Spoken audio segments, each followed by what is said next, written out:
presents exciting news. Is the divorce over? Are spirit and science tying the knot once more? Are the church and the laboratory saying the same thing? Out of the misty ages of antiquity, the quest for the divine and the quest for knowledge about the universe marched hand in hand. Ancient Sumer, there was a god of astronomy, a god of horticulture, a god of irrigation, and the temple priests were the scribes and technologists investigating these fields of knowledge. Ancient Greece, philosophers asking the questions of why are we here, developed the theory of the atom, celestial movements, and human ethics. Medieval Europe, the Western Church arose to a position of supreme power. Kingmaker, landowner, and purveyor of the truth, the Church took it upon themselves to be the one knower of everything. The dogma was law. Yet science had moved forward and now challenged the dogma that the Earth was the center of the universe. Copernicus, Bruno, and Galileo all felt the heavy hand of the Church. The tragedy. Unable to suppress science anymore, the Church and science divided up knowledge and human endeavor. Descartes invented dualism. The Church had the unseen, science the seen, and materialism was born. An uneasy truce. Scientists were no longer being bound, and they reacted with a vengeance. All the unseen is fantasy, delusion. We are strictly little machines running in a predictable machine universe governed by strict immutable laws. The Church pushed back. Soulless scientists were condemned to hell. Darwin countered. The Creator is nothing, nowhere. We are random mutations, simply a carrier of TNA's relentless quest for more in a meaningless universe. And meanwhile, both science and religion were hitting the wall. If everything was mechanistic and God was the holy creator, then what were we humans supposed to do? Science dug ever deeper into a dead universe and stumbled upon and unlocked a mystery. In tiny corners of space and time, scientists found unfathomable energy and mind-numbing mysteries. Mysteries that suggest we are all connected, that the physical universe is essentially non-physical. Time and space are just constructs of this non-materialness. And today, renegade scientists are meeting with religious leaders. Conferences pushing forward a meeting of science and spirit are springing up. As the 20th century blew open the doors of a mechanistic view, will the 21st century blow down the iron wall between the church and laboratory? This is your Is Newsreel reporter, signing off.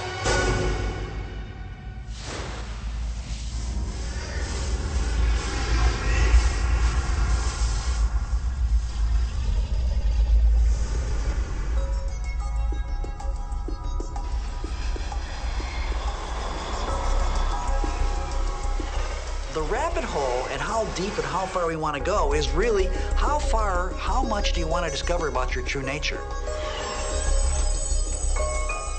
Alice went down the rabbit hole where she met the Mad Hatter. Hatter was mad, and the idea was you want to get out of the rabbit hole after you've gone in. So there's two stages to science. There's the crazy part where you go down the rabbit hole, and then there's the part where you check the craziness of your ideas against a rigorous, strict, straitjacket-like process. I think the interesting thing about science, the interesting thing about physics, is that it is a genuinely new and novel way of trying to come to grips with the world. I think the experimental method, which is important to physics, is a very different business from the method of revelation or the method of meditation or something like that. I don't think it's true that, for example, adherents of, say, Buddhism could imagine changing their beliefs based on the outcomes of some experiments people do with electrons. Why this apparent rift between the church and science, or between science and religion, emerged today, I think the roots of that are very deep, because it probably goes back to a conviction that some of the books of the scriptures, like the book of Genesis, which deals with the beginnings, is actually telling us about the origins of the world. Now, in fact, any biblical scholar will tell you, and this is not news, that the book of Genesis was never meant to be about the origins of the world. But many churchmen believed that in the book of Genesis you had actual sort of live news, like CNN, about the beginnings of creation.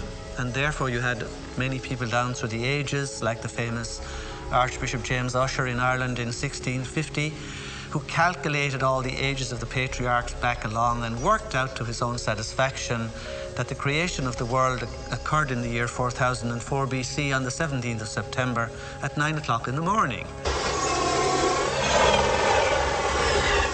I think that there must be a scientific explanation for spirituality. I don't think there's been a good one until recently. To me, the only one that makes sense is that proto-consciousness, Platonic values, goodness, truth, exist at this fundamental level of space-time geometry, which can influence our actions if we're open to them.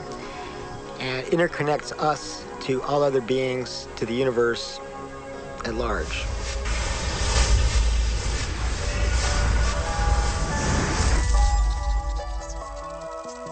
It's time to get wise.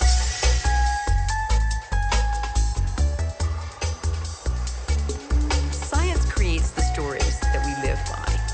And science has told us a very bleak story. It's told us that we're some sort of genetic mistake, that we have genes that use us basically to move on to the next generation, and that we randomly mutate. It's said that we are outside of our universe, that we're alone, that we are separate, and that we are this sort of lonely mistake on a lonely planet in a lonely universe. And that informs our view of the world. It informs our view of ourselves. And we're now realizing that this view of separateness, is one of the most destructive things. It's the thing that creates all the problems in the world. It's time to get wise. And we're now realizing that that paradigm is wrong, that we aren't separate. We are all one. We're all together. At the very nethermost element of our being, we are connected. And so we're trying to understand and absorb what are the implications of that.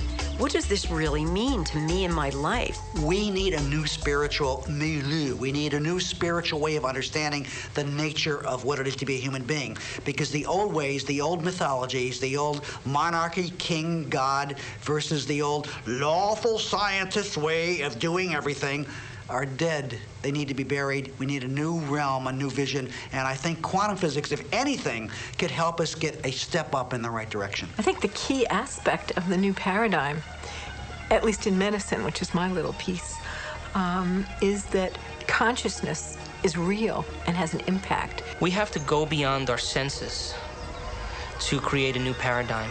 It may very well be that what's going on inside of you, in your brain, in your nervous system, in your nature of observation, how memory works, how mind works, it may very well be that what is happening there is some kind of observer-matter interrelationship, which is indeed making things real for you, affecting how you perceive reality. It's not changing the reality out there. It's, you know, you're not changing big chairs and big trucks and bulldozers and rockets taking off. You're not changing those, no. But you're changing how you perceive things and maybe how you think about the things, how you feel about things, how you sense the world.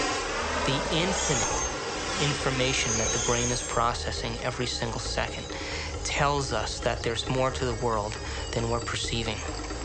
However, every single time we're immersed in an experience with our senses, seeing, smelling, tasting, feeling, as we're immersed centrally in our reality. We know nothing about reality, and all of our sense of so-called reality out there is filtered through our sense organs. The brain processes 400 billion bits of information a second, but we're only aware of 2,000 of those. That means that reality is happening in the brain all the time.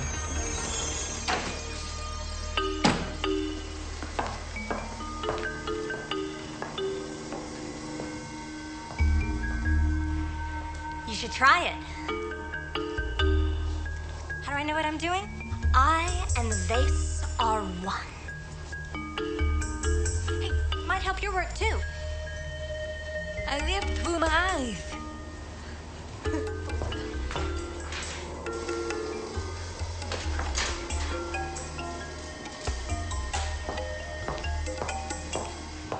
Acting in reality. Not just some nebulous, nothing, touchy-feely world of shifting whatevers. If it's real, I want to see it.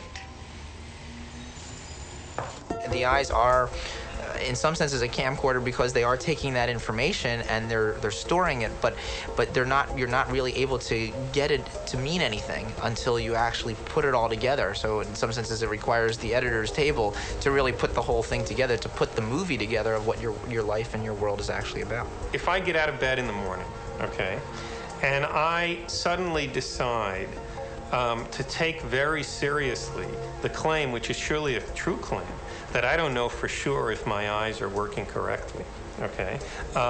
So that for all I know, even though it looks like there's a stable floor by the side of my bed, there might be a cliff or something like that, okay?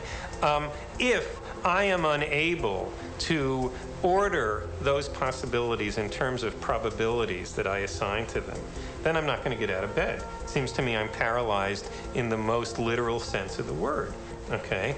I'm going to have no idea how to literally take the next step. It's definitely the case that we know that my eyes might in principle be deceiving me at any moment. We've had experience of people before subject to hallucinations, and even if we didn't, we don't know how to prove as a fundamental matter that our eyes never deceive us. That's absolutely right. But when we make the decision to get out of bed in the morning, we are assigning probabilities to the various hypotheses compatible with my seeing a floor by the bed. One hypothesis is there really is a floor there, and that's why I'm seeing it. Another hypothesis is my seeing the floor is a hallucination, and there's a cliff there. By getting out of bed in the morning, you endorse one of those hypotheses as more likely than another. Well, ultimate reality, I think, it very frequently depends a lot on how a person perceives it and what they actually think is the real reality of our world. If the brain is processing 400 billion bits of information and our awareness is only on 2,000, that means reality is happening in the brain all the time. It's receiving that information, and yet we haven't integrated it. But if we're given knowledge and information outside of convention, outside the box of convention, or say we merge quantum physics and neurophysiology, and the brain is asked to contemplate, or we're asked to contemplate on that, and examine the what-ifs and possibilities and potentials, and associate our knowns with our experience of what we know, and repeat it over and over again, the brain is going to start to integrate two independent neural nets, and it's going to create a new vision. And that new vision is going to be like taking a flashlight and shining it from those 2,000 bits of information that have to do with our body and our environment and time, slightly over in the dark and looking at something new. That's called realization.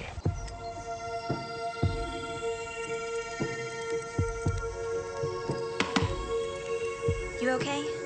I heard you scream earlier. Was it another dream?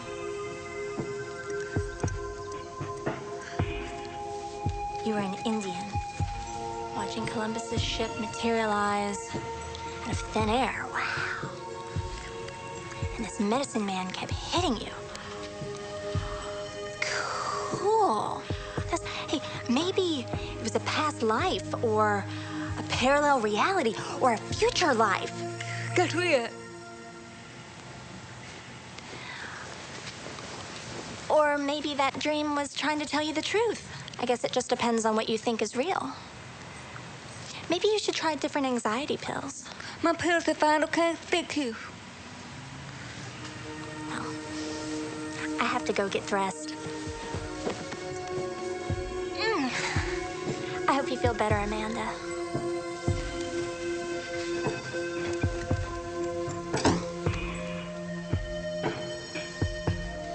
God, Amanda, I could be such an asshole.